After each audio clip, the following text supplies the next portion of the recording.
Então, 2 Coríntios capítulo 5, versículo 10.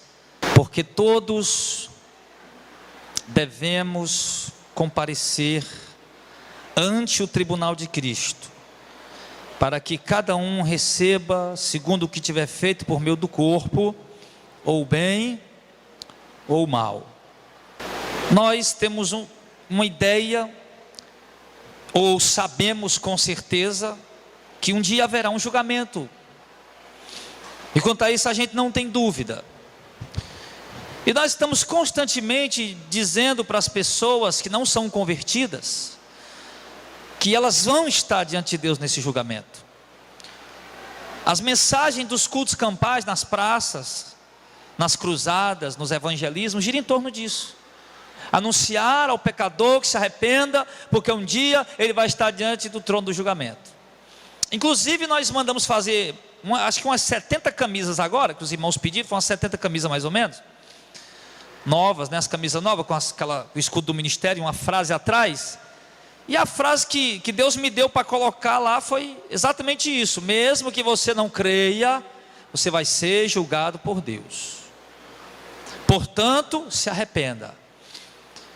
E o intuito de colocar essa frase é exatamente trazer assim um impacto evangelístico, de que o descrente, o traficante, a prostituta, o desviado, o que está no mundo, possa olhar para aquela frase e ser tocado, impactado, e voltar para casa ali, remoendo seus pecados e quem sabe arrependido. Enfim, o certo é que nós estamos sempre tentando mostrar para as pessoas lá fora que elas têm que se arrepender, porque um dia vão passar pelo julgamento de Deus. E a gente fala isso constantemente para as pessoas não convertidas. Entretanto, queridos, uma coisa que talvez alguns de nós não despertou para perceber ainda, embora já tenha sido dito isso algumas vezes, é que não só os ímpios vão estar diante do Senhor para ser julgado. Nós, a igreja dele, também seremos julgados. Também estaremos diante do trono da graça para ser julgados. E aliás, diga-se de passagem que o apóstolo Paulo já falou pelo Espírito Santo, que o julgamento de Deus já foi começar. Começou por intermédio do seu povo, da sua igreja. E não só, queridos, nós, eu e vocês, vamos estar diante do trono de Deus para ser julgados, como de fato já estamos sendo julgados. Se nós olharmos em Mateus capítulo 25, ali a partir do verso de número 31, ele vai mostrar ali de uma forma até que meio que detalhada, não tão detalhada, mas ele mostra alguns detalhes, que no dia do julgamento, o Senhor vai estar sentado em seu trono, e vai reunir as nações diante dele, e diz que nós, o povo dele, a igreja dele, vamos estar à sua direita, e vamos estar ali exatamente para sermos julgados, e para recebermos definitivamente o juízo de Deus. Só que o apóstolo Paulo, antes de chegar a esse dia do julgamento, obviamente, ele vinha advertindo a igreja dos Coríntios, e tantas outras igrejas, e inclusive a mensagem de Paulo também girava em torno disso, em muitos momentos, de que a própria igreja iria comparecer perante o tribunal de Cristo.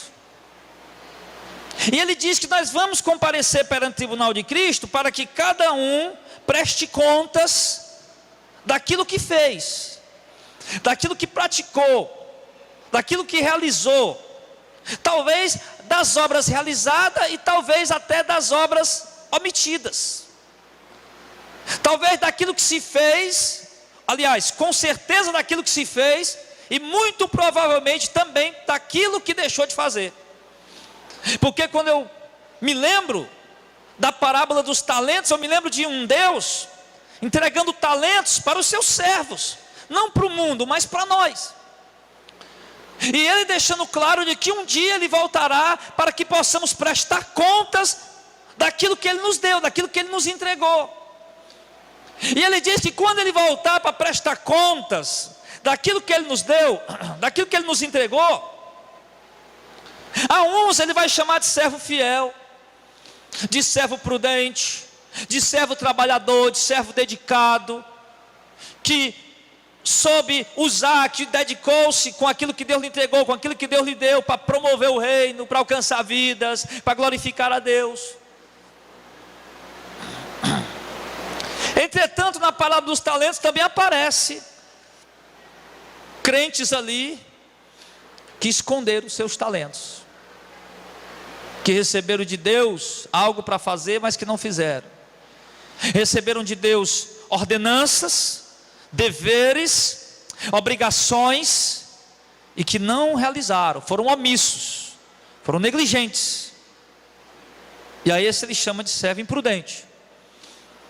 Mas aí, querido, agora sabendo que não só os ímpios vão comparecer perante o tribunal de Cristo, mas que você também como igreja vai estar lá, como é que você recebe essa notícia?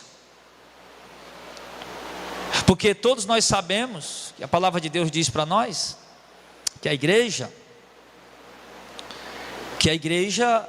aliás, que o reino de Deus é como uma rede jogada no mar, que ele apanha toda espécie de peixe. Ou seja, que na igreja tem todo tipo de gente, tem todo tipo de gente pescado com a palavra, tem todo tipo de gente atraído pela palavra do reino. Mas ali ele também deixa claro em Mateus capítulo 13, que nem todos aqueles que foram pescados com a palavra, ele usa lá, esse termo, uma rede jogada ao mar, a pescaria do evangelho, nem todos aqueles que têm sido alcançados pela palavra, atraídos pela palavra, e juntos com a igreja, nem todos esses vão ser aprovados no dia do julgamento. Nem todos esses vão ser salvos no dia do julgamento. Ele é muito claro em mostrar que a rede é arrastada para a praia e ali se separa os maus e os justos, na consumação dos séculos. Na consumação dos séculos. Então Paulo, como era um missionário muito cuidadoso com as igrejas que ele fundava, que ele abria, e quando não eram igrejas que ele fundava diretamente, eram cooperadores seus que fundavam, e ele estava sendo preocupado em advertir a igreja, em doutrinar a igreja e alertar a igreja, inclusive do dia do julgamento. E aqui por mais de uma vez Paulo está dizendo para os coríntios que eles vão passar pelo julgamento do Senhor, porque a igreja de Corinto estava assim meio que uma igreja meio desorganizada. Era um povo que estava assim meio que vivendo uma vida desordenada. A igreja de Corinto mostra claramente ali que era uma igreja que havia adultério no meio da igreja, havia fornicação, irmão funicando, filho deitando com a mulher do pai, irmão enganando o outro em negócio.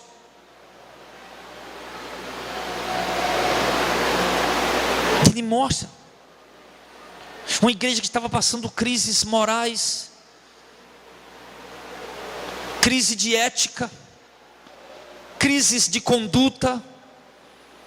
Uns irmãos que estavam no culto, cultuando, adorando, cantando, louvando, ouvindo mensagens, mas quando se ia para a prática de vida, irmãos, muitos deles estavam contrários ao evangelho.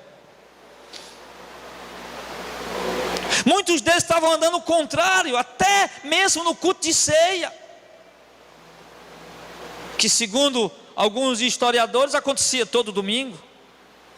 Já outros dizem que acontecia todos os dias. Mas Paulo viu desordem naquela igreja, irmãos, na questão do comportamento do culto, que o culto na igreja de Corinto muitas vezes era uma bagunça, que as pessoas não atentavam para a palavra, que as pessoas não atentavam para a doutrina. Era irmão se levantando ali, falando línguas ali, todo mundo junto, sem ninguém entender o que estava sendo falado. Quando ia profetizar, levantava 10, 20 irmãos profetizando ao mesmo tempo.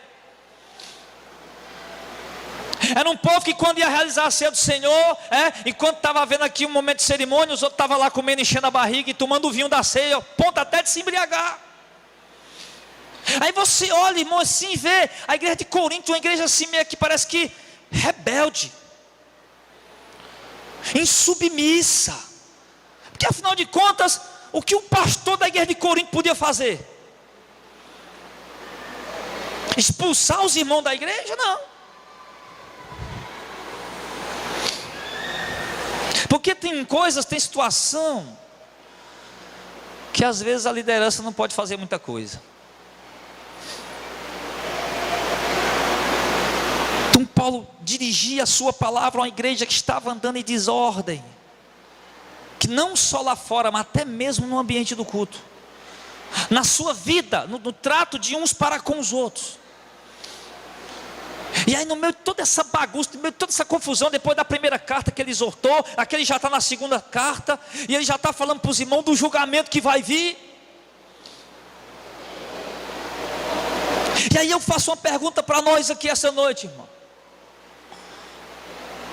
Sabendo nós que seremos julgados pelo Senhor, que estaremos diante do Senhor para ser julgado, para prestar conta do que fizemos por meio do corpo, ou bem ou mal, como nós estamos nos conduzindo? Como nós estamos nos comportando? Não, pastor, porque eu sou calvinista, eu sou reformado, eu não perco salvação. Eu não estou falando aqui de perca de salvação, mas o que acontece é que tem, não vou dizer meia dúzia não, uma multidão de crente calvinista reformado. Não, eu estou salvo, eu estou salvo. E Paulo vai dizer aqui, ó, nós vamos comparecer perante o tribunal de Cristo. E no verso número 11, ó, assim sabendo o temor que se deve ao Senhor, nós persuadimos aos homens a fé. Então Paulo diz, nós devemos saber, irmãos, que nós devemos um temor ao nosso Deus. Seja você calvinista, seja você arminiano, seja você reformado, pentecostal, neopentecostal, tradicional, não importa, você deve temor a Deus. E o temor a Deus, meu irmão, não se manifesta, não se revela trazendo dinheiro para colocar num alforjezinho, não. O temor a Deus não se manifesta, não se revela, meu irmão, não é se levantando e falando língua estranha ou rodopiando, não, porque isso aí tudo tinha lá na igreja de Corinto. Inclusive, a carta que nós aprendemos como ofertar de uma forma correta é exatamente na carta de Paulo aos Coríntios. Mas nada daquilo provava o temor deles ao Senhor. Porque o que vai provar o temor de um homem a Deus é a obediência desse homem a esse Deus.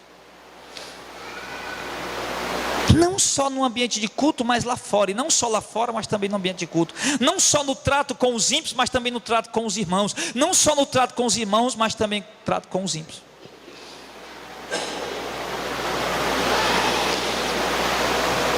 Pare para pensar.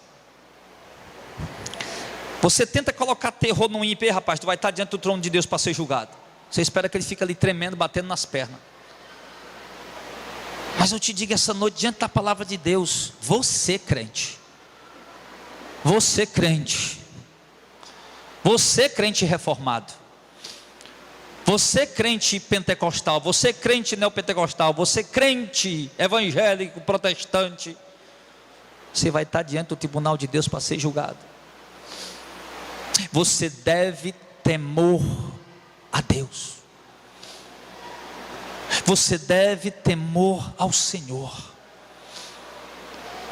E o temor que se exige, que Deus exige de nós, não é andar com medo dele, mas é um temor que se refere a respeito, a amar, a se submeter, a obedecer,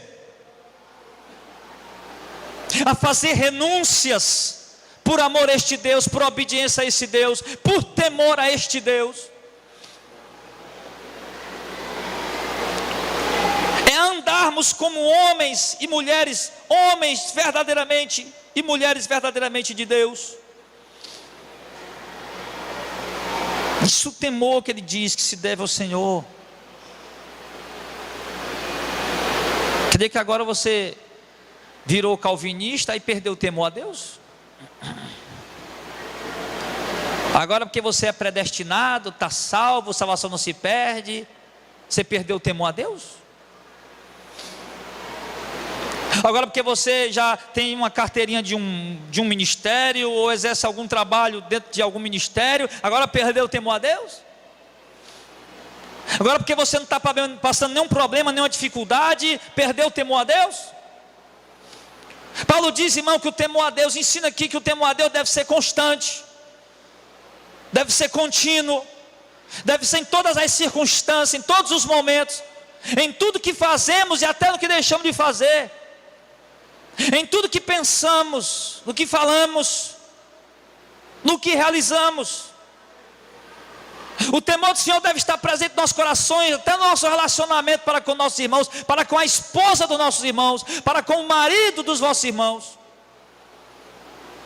no relacionamento.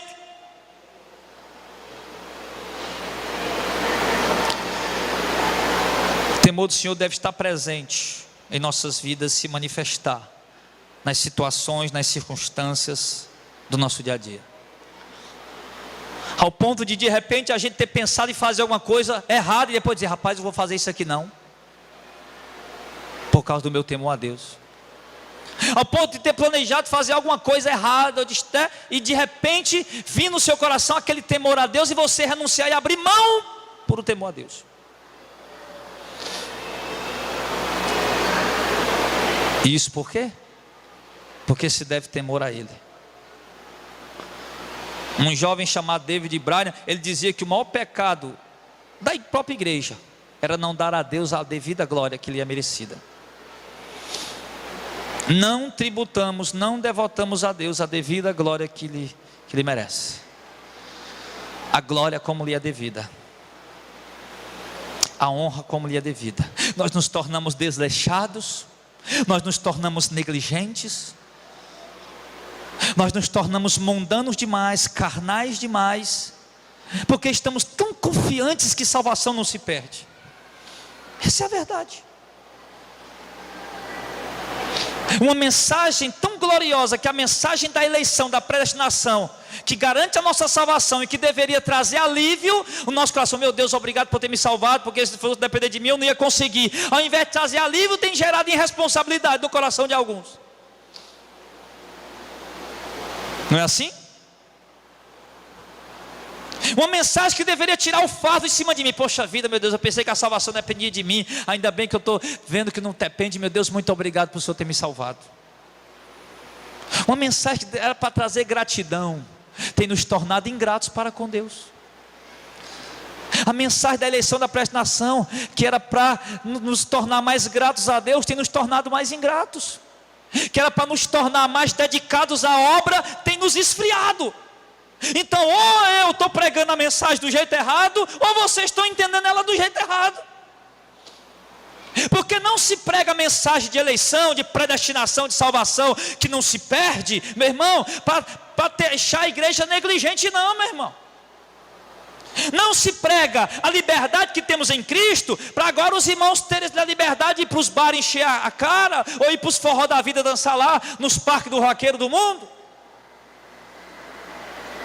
Não se prega a mensagem da graça, da salvação pela graça, da salvação mediante a fé, para nos afastar da presença desse Deus, não, para esfriar nossa vida de oração, muito pelo contrário, é para aquecer ainda mais nossa vida de oração. A mensagem da graça, da eleição, da predestinação, que nos dá a segurança de salvação, é para nos ensinar a temer ainda mais a Deus. É para nos ensinar a renunciar ao pecado ainda com mais prazer,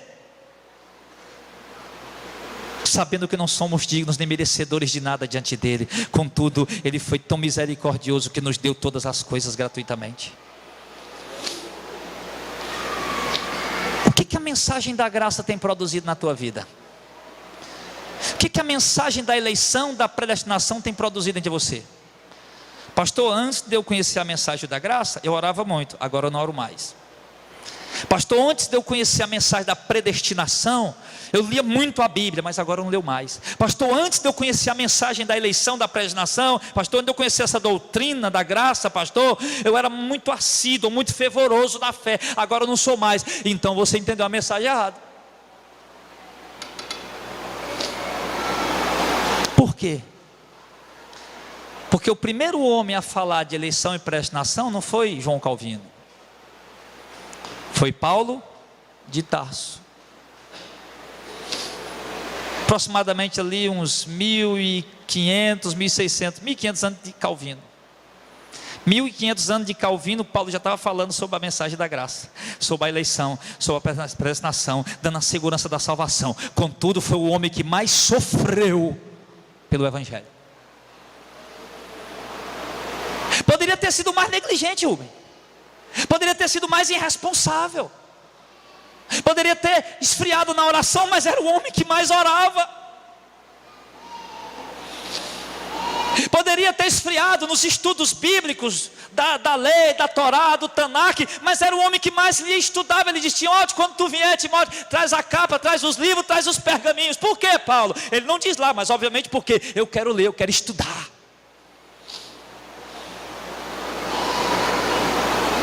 Mas a geração reformada dos dias atuais, a geração que se diz reformada dos dias atuais, tem vivido o contrário do sistematizador da doutrina da graça.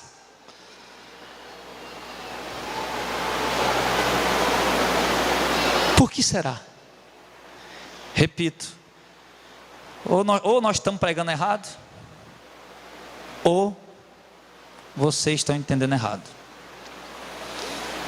Porque a doutrina da graça, a doutrina da eleição, não tira de nós o temor, não tira de nós as nossas obrigações e responsabilidades para com Deus e para com a igreja. E quando digo igreja, não me refiro a um tempo de pedra, não, meu irmão, me refiro a nós. A doutrina da eleição, a doutrina da graça, ela não tira o exercício do meu exercício.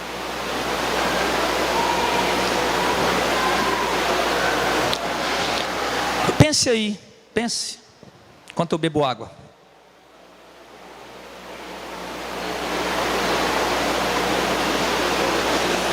Pense o que a doutrina da graça tem produzido em você, tem gerado em você.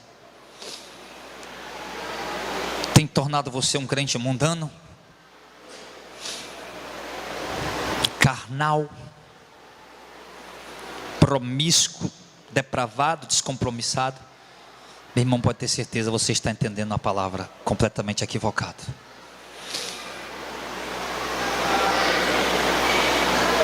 O fato da eleição e da predestinação não tira o eleito, o predestinado, está diante do trono de Deus para ser julgado.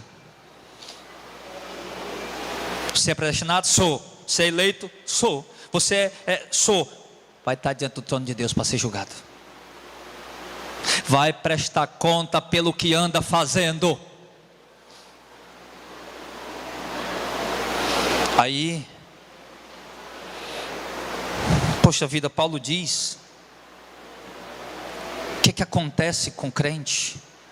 Paulo vai dizer o que acontece com o crente quando ele ouve a doutrina da graça.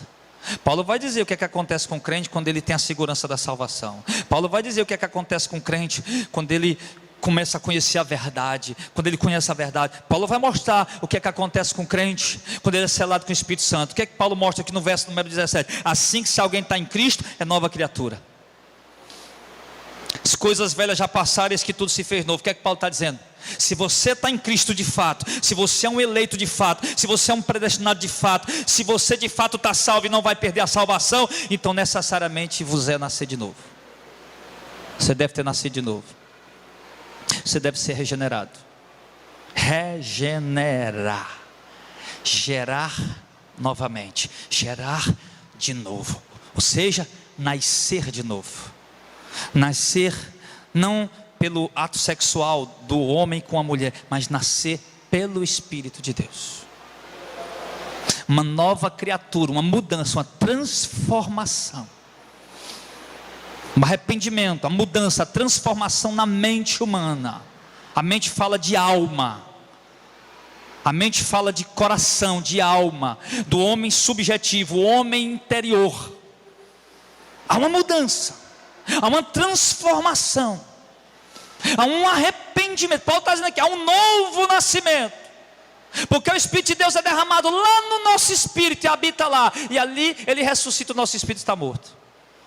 Como Paulo diz em Efésios capítulo 1, nós estávamos mortos em ofensa e pecado. Deus derrama o seu Espírito em nosso espírito, ressuscita o nosso espírito. Agora o Espírito de Deus que habita no nosso espírito, ele começa a transformar o nosso entendimento, que é a nossa alma. E quando ele transforma o nosso entendimento, nossa alma, isso vai manifestando-se em nossas obras, em nossas ações. Não de uma forma negativa, mas de uma forma positiva, biblicamente falando. Então, assim que se alguém está em Cristo, é uma nova criatura, as coisas velhas já passaram, e eis que tudo se fez novo.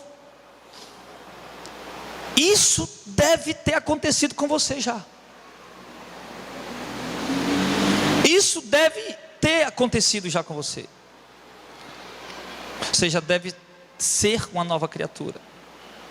As coisas velhas, as coisas do homem velho já ficaram para trás, Paulo está dizendo.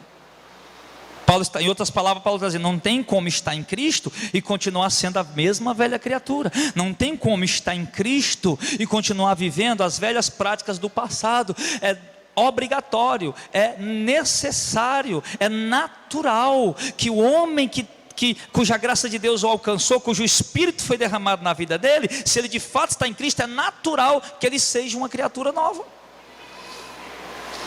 Uma criatura que manifesta frutos do Espírito e que anda no temor do Senhor. Você entende isso, irmão?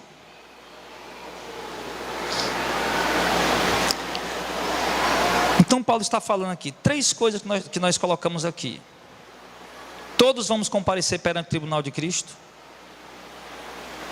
Vamos prestar conta pelo que temos feito ou deixado de fazer. Por isso Paulo diz que a mensagem da graça, no verso 11, não tira de nós o temor que se deve ao Senhor, muito pelo contrário, aumenta.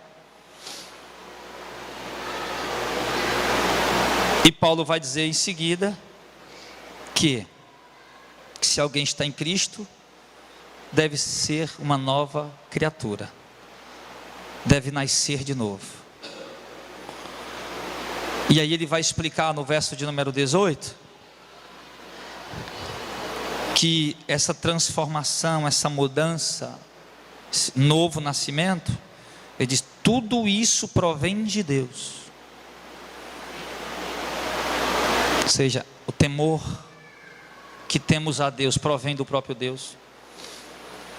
A nova criatura, o nascer de novo, a regeneração, vem de Deus. O andar de modo, como Paulo diz no verso 11, o andar de modo agradável a Deus, isso vem dele também. São os reflexos da presença dele em nós. São os frutos, as manifestações do Espírito dele habitando em nós. E aí, querido, eu quero ser prático nessa mensagem. Eu não estou muito preocupado com técnicas homiléticas hoje. Eu quero ser prático, eu quero perguntar a você 3 coisas. Primeira, você tem consciência que vai estar diante do trono de Deus para ser julgado? Amém? Segundo, você tem consciência que deve temor a Deus? Amém? Terceiro, você tem consciência de que é necessário que você nasça de novo, torne-se uma nova criatura? Amém? 3 perguntas respondidas positivamente pela igreja. Agora eu faço mais 3 perguntas baseadas nas primeiras 3. Já que você tem consciência que vai comparecer perante o tribunal de Cristo para dar conta do que fez por meio do corpo, ou bem ou mal, como estão as tuas obras? Primeira pergunta.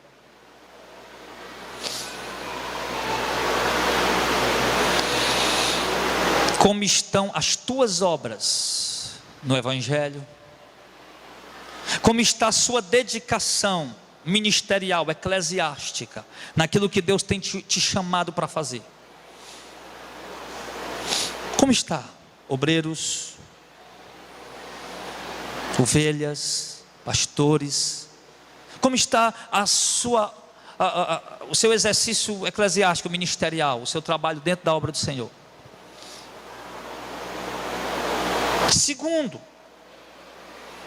já que você sabe que deve-se temer o Senhor, a pergunta baseada nessa pergunta é: você tem vivido o temor do Senhor? Você tem praticado o temor do Senhor? Você tem exercido o temor do Senhor? Você tem dentro de você, você anda de fato no temor a Deus? Ou a sua vida religiosa é baseada em dogmas e regras institucionais da instituição que você faz parte?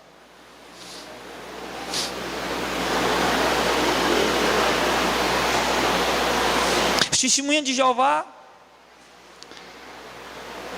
são orientados a sair de casa em casa, a fazer coisas boas, para que possa alcançar um bom status diante de Deus, para que possa estar entre os 144 mil selados.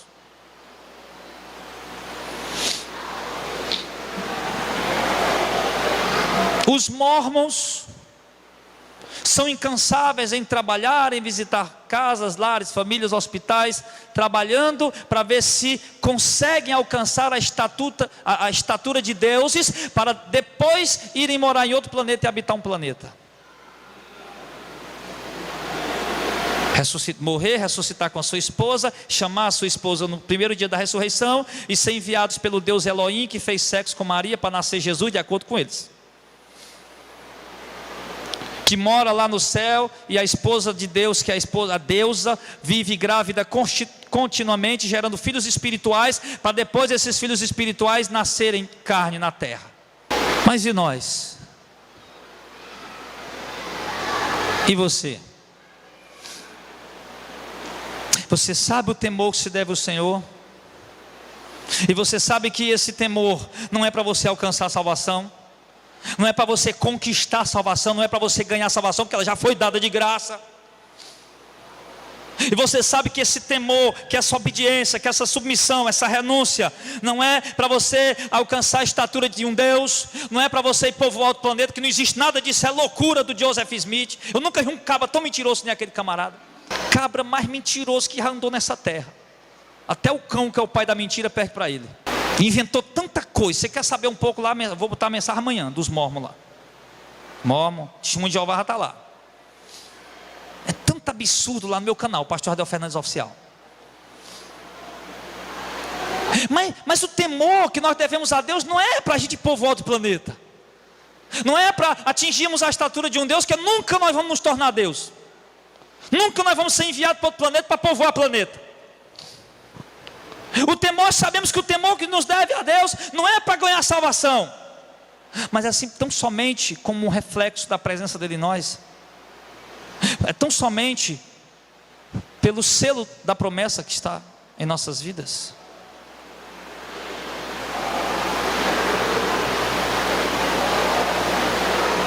Ou será que a gente só vai ser certinho se a gente for para a igreja dos mormons e aprender lá com eles que nós temos que andar direitinho para poder se tornar Deus e habitar no outro planeta? Ou será que nós só vamos andar certinho quando nós formos lá ser testemunho de Jeová e andar direitinho, certinho, fazer boas obras para poder estar entre os 144 mil selados, que é uma disputa grande lá entre eles?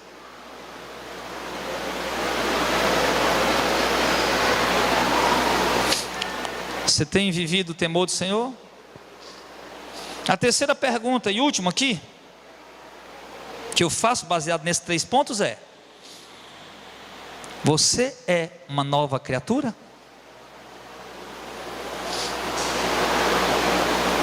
Eu não pergunto como as pessoas lhe veem, porque as pessoas podem me ver muito santo, ou ver você muito santo, e eu nem você ser nada disso que eles pensam. Eu pergunto pelo seu próprio julgamento a respeito de si mesmo. Julgue-se a si mesmo, faça um julgamento a respeito de si mesmo.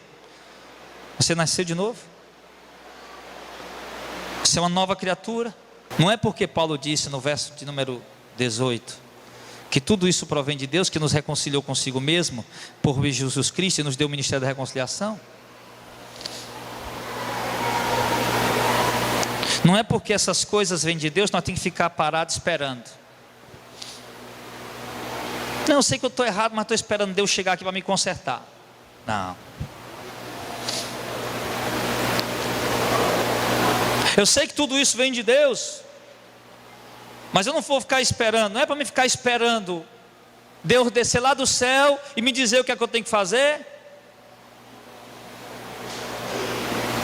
Ou pegar o meu telefone, que eu estou pecando com ele, e quebrar.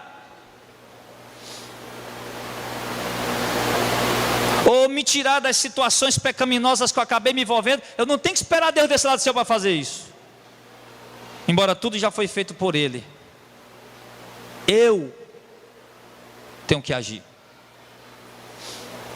Eu tenho que lutar. Eu tenho que batalhar. Claro, não baseado nas minhas próprias forças, mas na força dEle que opera em mim por meio do Espírito Santo. Então, querido, nós devemos entender que há uma luta sendo travada todos os dias. E o apóstolo Paulo vai falar disso lá em Gálatas capítulo 5, dizendo que essa luta da carne contra o espírito, que eu sou um homem tanto espiritual como carnal. Espiritual porque o Espírito de Deus habita em mim, carnal porque ainda estou nesse tabernáculo terreno. E que constantemente há uma luta, uma batalha, há uma guerra. Mas o conselho que Paulo dá não é: fica armado numa rede, pecando, que Deus vai chegar lá e vai resolver a situação por ti. Não, ele diz que nós temos que lutar contra o pecado. Deus disse a Caim: o pecado bate a porta, cabe a ti dominá-lo. O apóstolo Paulo disse: ainda não tens lutado contra o pecado até o sangue. Temos que lutar contra o pecado até o sangue. Não é porque Deus já fez tudo, fez a obra redentora da salvação, da expiação e já nos salvou, que nós podemos nos entregar ao pecado e ficarmos nos esbaldando ao pecado. Nós precisamos lutar, irmãos. O próprio Paulo diz em Efésios capítulo 6: revistam-se de toda a armadura de Deus, capacete, espada, cinturão, escudo, sandálias. Revistam-se de toda a armadura de Deus, para vocês lutarem contra as armadilhas do diabo, para vocês lutarem e poder vencer. Mas nós não temos atentado para isso, e muitos de nós têm perdido todos os dias a luta contra o pecado.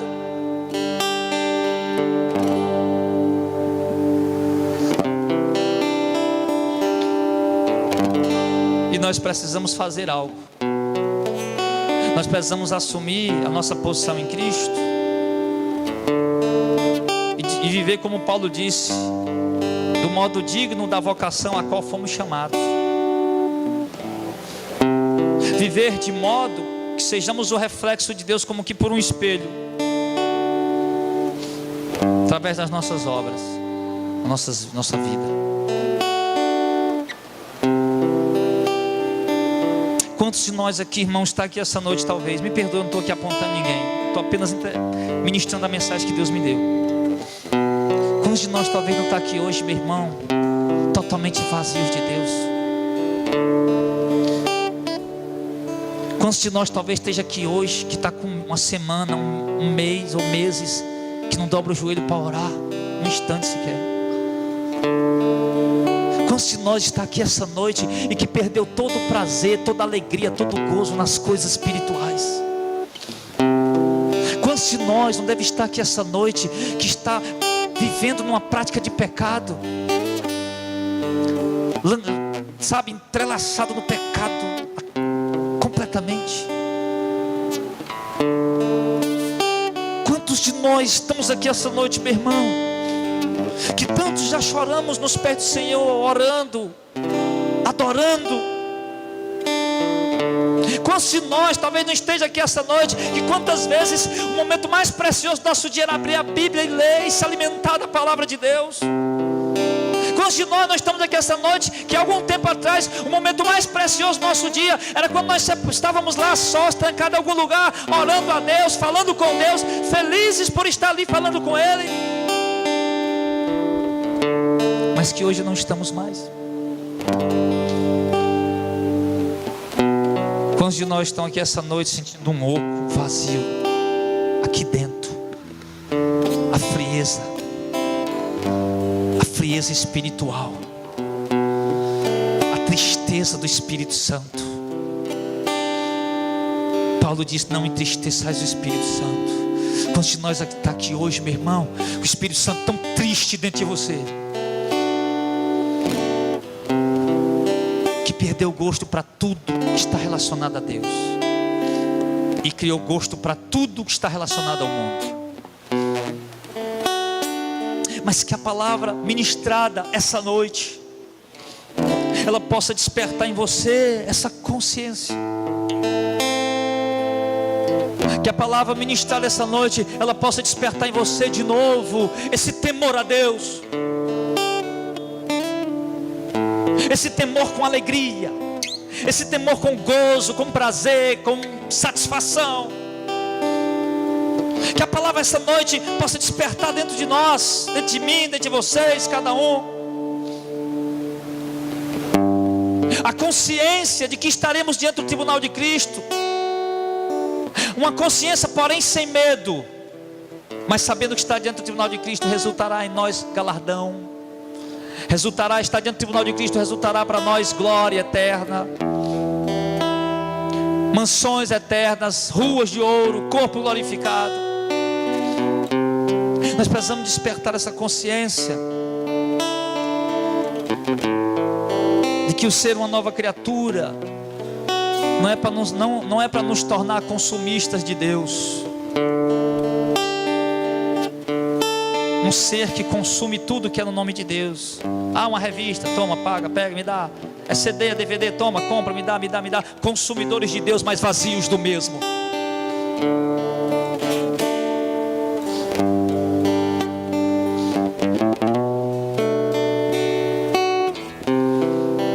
Que Ele possa despertar em nós essa noite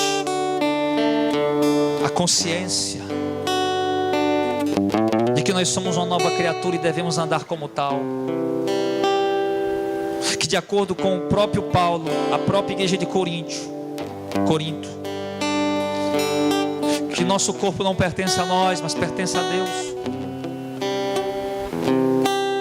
Que nós não somos mais proprietários do nosso corpo. Nosso corpo agora pertence a Ele, porque Ele nos comprou e pagou um alto preço por isso, de modo que agora somos propriedade dele, e não podemos mais andar e viver e seguir de acordo com nossos próprios desejos, nossas próprias vontades, mas sim de acordo com a vontade dele. Que possa despertar em nós essa palavra, para que nós possamos sair daqui essa noite crentes fervorosos como éramos no passado, sedentos de Deus, sedentos por Deus, como éramos algum tempo atrás, desejosos de orar, de se alimentar da palavra, só porque você sabe que aquele momento ali é momento de comunhão com Deus. Que essa palavra possa fazer isso conosco essa noite, e incorrer aos nossos livros teológicos, bíblicos, não simplesmente de uma forma técnica, não simplesmente com intuito literário, mas pelo amor de estar ali, lendo e aprendendo, nos enchendo dele, nos enchendo ao ponto de ser derramados pela presença dele. Que essa palavra possa trazer, irmãos, essa consciência para nós.